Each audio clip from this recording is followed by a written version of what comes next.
Olá, pessoal, beleza? Vamos dar continuidade à nossa aula de genética. Nós vimos sobre genética do MHC e agora nós vamos ver sobre a genética do TCR, ok? Aqui é a professora Luciana e espero que esse vídeo possa ajudar vocês. Bora lá! Pessoal, como é que é gerado a diversidade de TCRs? Como é que a gente tem essa gama de receptores de linfócitos T com receptores diferentes? Para entender isso, a gente vai ter que estudar a genética do TCR, os genes.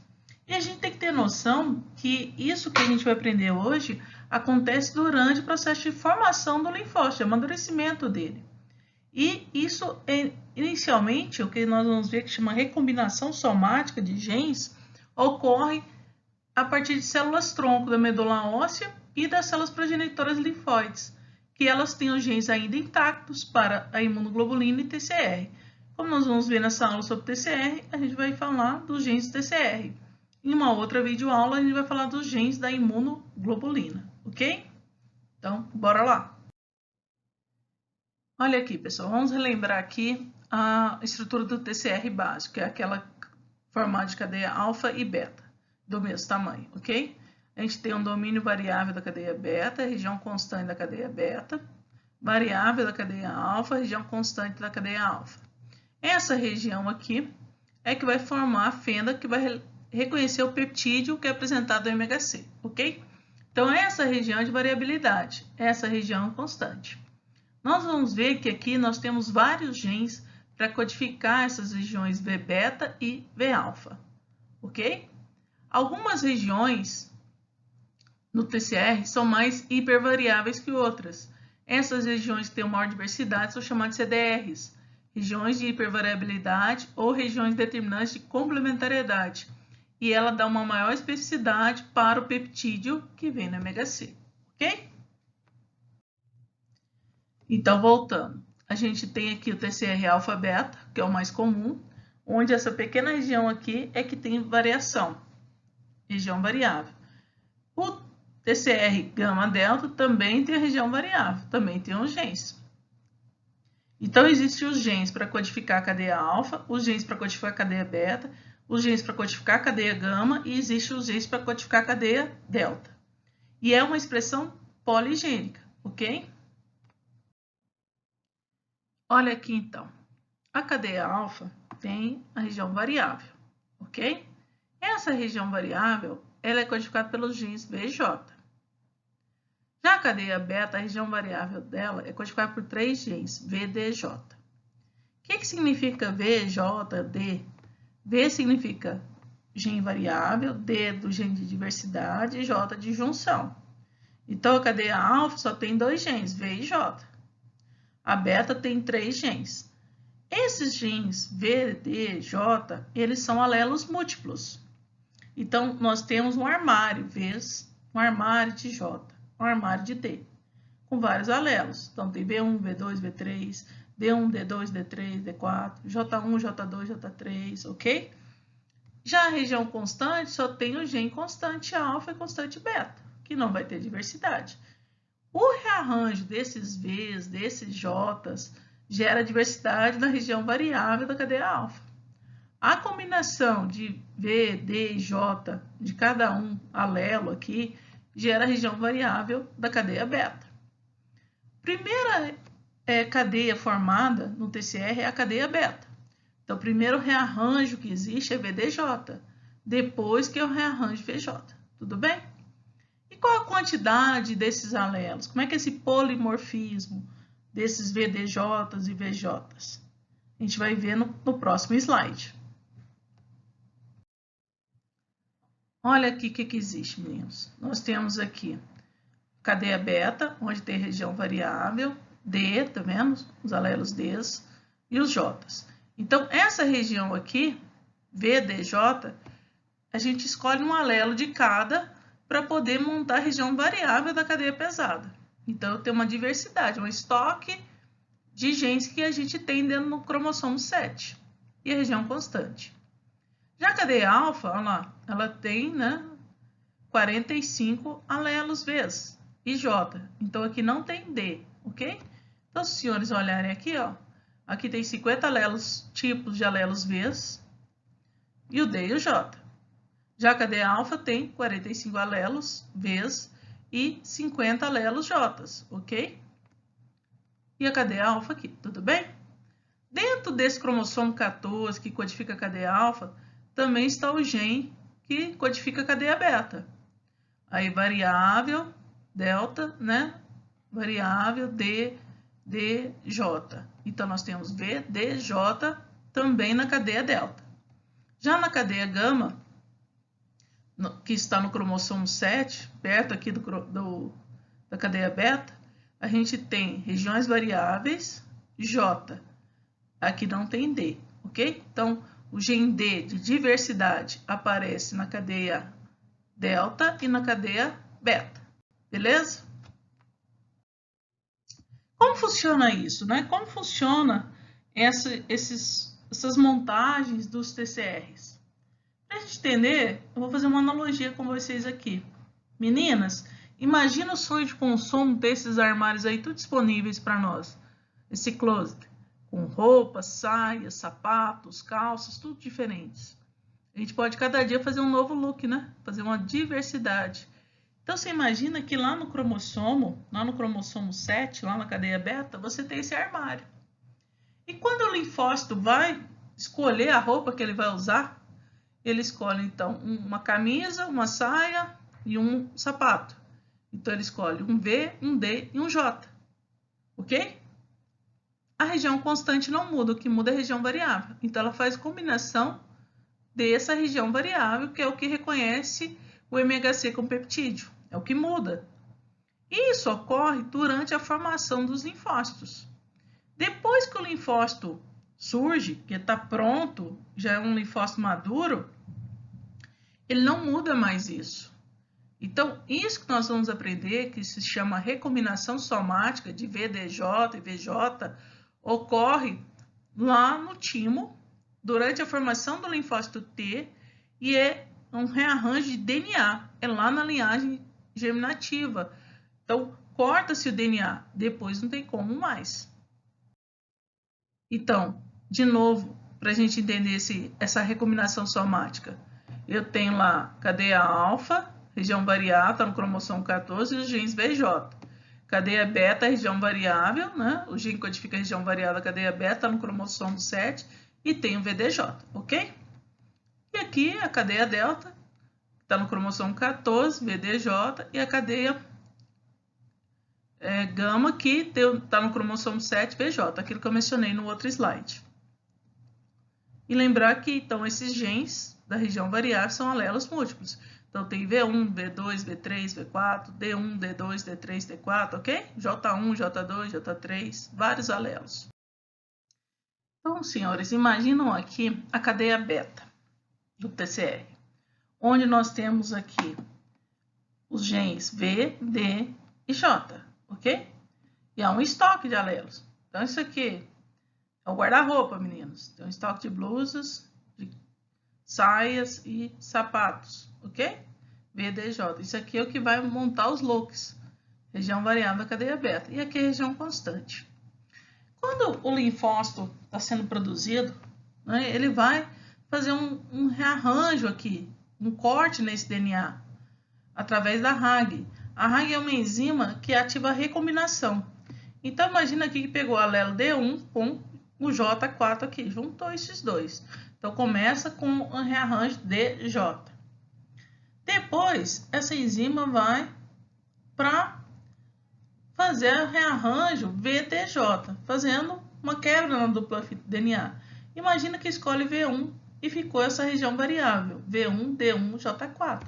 Então, essa sequência de nucleotídeos vai codificar uma sequência de aminoácidos, que vai dar a especificidade da região beta, da cadeia beta. Ainda tem a cadeia alfa. E ainda vem aqui a região constante, ok? Da cadeia beta. Então, isso aí foi formado através da ação dessa enzima RAG no DNA, que cortou. É um processo que a gente chama de recombinação somática. Mas podem ter diversos rearranjos. Cada linfócito que nascer vai fazer uma recombinação diferente. Então, imagina, pessoal, um outro linfócito nascendo, onde ele vai fazer uma recombinação, onde ele vai pegar D2J3, né? E depois pega os Vs, não é isso? V7D2J3. Então, isso é uma nova sequência de nucleotídeos, é uma nova cadeia de RNA e, consequentemente, uma cadeia de aminoácidos, ok? Então, surge uma cadeia beta aí com esse domínio. Tranquilo? A diversidade, então, de TCRs ocorre principalmente por esse mecanismo de recombinação dos genes V, D e J da cadeia beta e dos genes VJ da cadeia alfa. Cadeia alfa não tem D, ok? E depende, então, da ação das RAGs. E a RAG só é expressa durante a formação dos linfócitos, quando ele está na forma de pré-linfócito e linfócito maturo. Depois, não tem mais a RAG, não tem como ter mais recombinação, mesmo porque o DNA é cortado. Então, a gente tem a célula-tronco, hematopoética, diferencia em prolinfócito, que não tem receptor. O pré-linfócito é aquele que já vai ter, né, uma expressão da cadeia beta. Então, a cadeia beta é a primeira a surgir. Depois, o linfócito maturo já tem a cadeia alfa-beta. E aí, ele vai diferenciar, né, em CD4, CD8, que é o linfócito maduro, que é o linfócito naive, que é o que vai sair do timo, linfócito vai sair do timo e vai ficar esperando o antígeno ser apresentado para ele se tornar um linfócito efetor, ok? E aqui para a gente poder entender um pouquinho do total de combinações. Então, imagina o TCR alfa-beta. O TCR alfa tem 45 segmentos V, não tem nenhum D e tem 55 J. Se a gente multiplicar 45 por 55, 2.475. Como a gente tem dois cromossomos, um do pai e outro da mãe que tem esses genes, são duas combinações possíveis. Então, há 4.950 combinações, ok? Cadeia beta, eu tenho 50 vezes, aqui tenho 2 genes D, 12 genes J. Multiplicando 50 vezes 2 vezes 12 dá 12.000. Vezes 2, porque 2 cromossomos, 2.400. Combinações dessas cadeias alfas com beta também geram uma diversidade. Então, se eu multiplicar isso aqui pela outra, olha aí, eu vou ter mais de 11 milhões de combinações. Tudo bem? Aqui estão os genes V, D, J da cadeia delta e gama, né? Onde a gente tem 2, 3, 4, então 24 vezes 25 seriam essas combinações. Mas é só para os senhores terem noção a diversidade que existe. Só que aqui deu mais de 10 milhões de combinações. Só que existe, olha aqui, TCR alfa beta, aproximadamente 10 elevado a 16. Então, existem outros mecanismos genéticos que permitem ter uma diversidade de TCR além das combinações aleatórias aí de V, D e J. Quais seriam esses mecanismos? A gente vai conhecer, ok?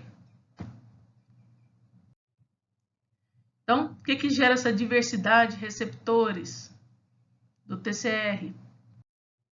Nós temos 4 mecanismos. A recombinação somática VDJ, né? A splicing de J, que pode vir J1, J2, depois fazer splices alternativos. E 2 mecanismos que nós vamos conhecer, que é a deleção de nucleotídeos na região J, nas junções, tanto VD quanto DJ, e a adição de nucleotídeos, que gera, então, mutações. Então, vamos ver. Como funcionam as deleções? Imagina que entre V e J está lá, olha, CCC, CCC, TGG. E que na hora de deletar para fazer, porque a RAG faz isso, ela tem que cortar, ela vem e tira aqui o CCC daqui, promoveu deleção. Agora imagina aqui se isso for acontecer de outra forma. Tirou a trinca aqui, ó, mas não foi o C aqui, tirou CCT. O que eu vou ter aqui, então? Eu vou ter CCC, CGG. Mudou, não era CCC, TGG?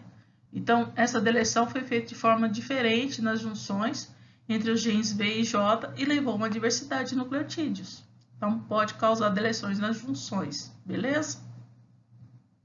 Então, aqui, a primeira sequência codifica prolina e triptofano, e a segunda, CCC-prolina e CGG-arginina. Tranquilo?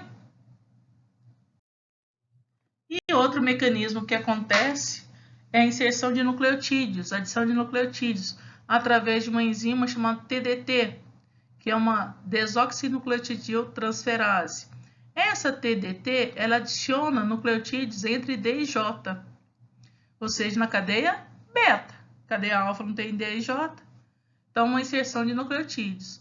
Essa TDT catalisa a inserção de nucleotídeos de DNA sem necessidade de uma fita molde. E essa TDT ela é expressa no período entre pró e pré-linfócito para produzir a cadeia beta e gera diversidade. Então vamos ver como é que essa TDT funciona. Então, imagina lá que abriu, né? Ó, tá aqui o V, o D e o J. Isso aqui é uma região do D e J. Tem que cortar o grampo aqui para poder unir os fragmentos, a RAG. Quando corta isso, não corta de uma forma igual, tá vendo? Isso é igual. Vem inicialmente a enzima DNA polimerase, que adiciona os nucleotídeos com aquela complementar. Então, esses nucleotídeos chamados de nucleotídeos P, da polimerase aqui. E esse local aqui, ó, que vai unir, vem essa enzima TDT e adiciona nucleotídeos aqui, que são chamados nucleotídeos N, ok? Que eles vão ser polimerizados de forma aleatória, a sequência. Então, uma inserção de nucleotídeos nessa região, sem precisar de fita molde. Então, a TDT adiciona sem molde nenhum. Ela adiciona uma sequência aleatória, e gerando, então, uma grande diversidade. Essa enzima TDT é expressa também em linfócitos B. A gente vai ver quando falar de produção de BCR que tem essa enzima também, ok? Então, entre D e J, na junção D e J, a TDT atua adicionando novos nucleotídeos. Tranquilo? Então, para a gente entender aqui, olha, nós temos lá a célula-tronco, pró-linfócito, pré-linfócito. Olha o pré-linfócito, tá só com cadeia beta aqui, né? Já o linfócito imaturo, que é o duplo positivo aqui, ó, que tem CD4 e CD8, ele tem o TCR completo. Depois ele torna CD4 ou CD8 positivo simples. E depois ele vai ter a célula T madura que vai sair do timo, então, tá bom? Quero que preste atenção aqui, ó, na RAG. Olha, a RAG é expressa nesse período. Então, nesse período eu tenho recombinação somática. Então, eu tenho aqui, ó, quando eu tenho a expressão dela, recombinação da cadeia beta, VDJ, né? E depois eu posso ter a recombinação da cadeia alfa, que é quando é duplo positivo, que tem o TCR completo, tá bom? Então, primeiro rearranjo na cadeia beta, depois na cadeia alfa. Então, aqui é um pré-receptor, né, no pré-T, e aqui o TCR alfa-beta. Pró-linfócito, eles não têm receptores nenhum aqui, tranquilo? Então, isso aqui acontece no timo, Quando é que ele vai poder responder o antígeno? Só quando ele está maduro, ok? Só quando o linfócito T maduro, que é o linfócito T virgem, naive. A expressão de TDT, que é aquela que eu falei, que adiciona nucleotídeos, olha lá, entre pró e pré-linfócito, e vai adicionar nucleotídeos N aqui. Quando faz o rearranjo, né, VDJ da cadeia beta. Então, a TDT atua no gene beta. Pessoal, célula T madura e célula T efetora é a mesma coisa? Só que não, né? Só que não. Célula T efetora já encontrou o antígeno. E a célula T madura é a mesma coisa que célula T virgem. Então, a célula T madura é a célula naive, virgem, ok? Essa célula T madura ela precisa de 2 sinais para reconhecer o antígeno, que nós já estudamos, que é o MHC mais o antígeno, que é reconhecido pelo TCR, e B7 com o CD28, que é do linfócito T. B7 é aquele marcador de antígeno estranho. Essa segunda ligação, então, induz a produção de proteínas que evitam a apoptose nesse linfócito e fatores de crescimento, que estimulam a proliferação. Então, o linfócito T entra em contato com o antígeno, ele vai produzir uma citocina chamada IL-2, que tem estimulação autócrina. Ela estimula o próprio linfócito T a proliferar, a fazer mitose, e faça a expansão clonal, formando linfócitos T efetores ou depois linfócitos de memória, ok? Então, é o sinal que precisa, né? Nós já vimos isso aqui, ó. MHC com peptídeo induz sinal positivo e B7 com CD28 induz essa proliferação, induz a produção de IL-2. Já nós vimos que B7 também pode ser reconhecido por CTLA4, que é inibitório. Lembra? Se tiver CTLA4, esse linfócito T vai ficar inibido, anérgico. Isso aí é muito importante para a gente entender tolerância central e tolerância periférica, que vocês vão entender como são eliminados os clones autorreativos, como são eliminados os linfócitos que reconhecem antígeno próprio. Então, de novo, né? Esses são os dois sinais, MHC e TCR, CD28 com B7, B7 pode ser chamado de CD80, ok?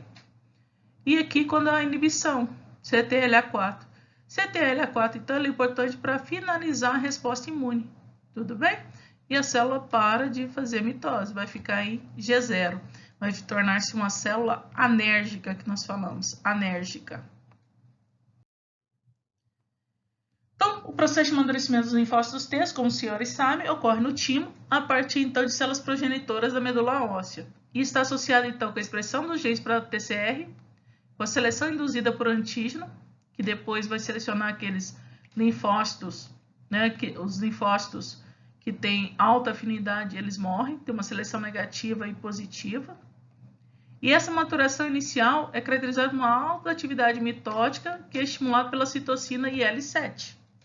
IL-7, então, vai estimular essas células a proliferarem. Nós temos, então, 4 estágios de maturação no timo. Estágio pró-célula T, que é aquele que não apresenta receptor na sua membrana nenhum, né? São timócitos imaturos da região cortical. Duplo negativo, ou seja, não tem nem CD4 nem CD8. Não tem TCR, não tem CD3, não tem cadeia zeta, nada. Já quando ele tem estágio pré-T, é quando ele começa a expressar a RAG, e aí ele vai formar a cadeia beta inicial. Então vai ter só a cadeia beta TCR, mas vai ter CD3 e cadeia zeta. Depois vem o estágio duplo positivo, onde ele vai expressar tanto CD4 e CD8, o TCR vai estar completo, ok? Timócito monopositivo, ele vai ter o TCR completo, CD3, cadeia zeta, vai ter ou CD4 ou CD8. Isso vai depender da apresentação de antígeno que acontece lá no timo, né? As células dendríticas vão apresentar antígenos, e se for MHC classe 1, vai selecionar o CD8, se for MHC classe 2, vai selecionar o CD4. Quando ele está nesse estágio, né, são células maduras e funcionais, ou seja, são os linfócitos T naives, virgens, que vão para a circulação. Uma coisa que eu gostaria de ressaltar é que as células CD4, quando formadas, elas, lá no timo, elas adquirem a capacidade de produzir citocinas e moléculas efetoras que são compatíveis com a sua função. Então, o CD4, por exemplo, ele passa a expressar, a molécula é capaz de expressar o ligante CD40. Então, quando esse linfócito CD4 sai e encontra o antígeno, ele produz essa proteína ligante CD40. E essa ligante CD40, nós vamos ver que ela é importante para ativar células como linfócito B ou as APCs também. Tudo bem? Então, a gente vai falar muito ainda desse ligante de CD40. Então, essa molécula ligante CD40 é do CD4. CD8 não vai expressá-la, certo? E como funciona, então, a seleção dos linfócitos T? Aqui, para os senhores terem uma pequena noção, né? Então, o linfócito T, lá no timo, ele vai ser estimulado pelo reconhecimento, né, de MHC com antígeno no timo. Então, lá vai ter uma célula epitelial tímica. E aí, quando ele reconhece ele aqui, tá vendo? Reconheceu o CD4, né? Eu vou, então, MHC classe 2, reconhece, né, reconhecimento com peptídeos das células epiteliais do timo com baixa afinidade. Isso faz sobreviver esse linfócito e ele vira CD4+, ok? Quando ele não reconhece o MHC, imagina, produzir um linfócito T que o TCR dele não reconhece peptídeo nenhum, nada. Então, isso aqui vai fazer com que a célula não seja estimulada a sobreviver e ela entra em apoptose. Então, uma seleção negativa. Então, falta seleção positiva. Tudo bem? E aqui nós temos, então, um APC lá no timo, mostrando MHC classe 2, ok? Só que é um reconhecimento com alta afinidade, alta avidez. Isso, então, é como se indicasse para nós que esse linfócito T reconhece antígenos próprios, rapidinho, altos antígenos. Então, isso faz com que morra o linfócito. Então, se tem alta afinidade, morre. Se não tem afinidade nenhuma, morre. Tem que ter uma afinidade moderada para o negócio sobreviver. Tranquilo? Isso estou falando do MHC classe 2, mas pode, se for MHC classe 1, vai acontecer para o CD8. E eu pergunto para os senhores, como que eu sei que um linfócito T virou uma célula de memória? Existe uma proteína na superfície das células, olha, que é CD44. Então, essa molécula CD44, ela está expressa em grandes quantidades nas células T de memória e é responsável pela retenção das células T nos tecidos extravasculares. Então, está aqui o ácido hialurônico, lá do tecido conjuntivo, e essa CD44 se liga a ácido hialurônico, ficando fora do vaso sanguíneo. E permitindo, então, que geralmente é no tecido conjuntivo, que vai ter as infecções, permite então que as células T de memória fiquem aí por tempo, para nos defender contra bactérias, vírus e outras coisas. Uma célula T de memória pode viver até 20 anos, ok?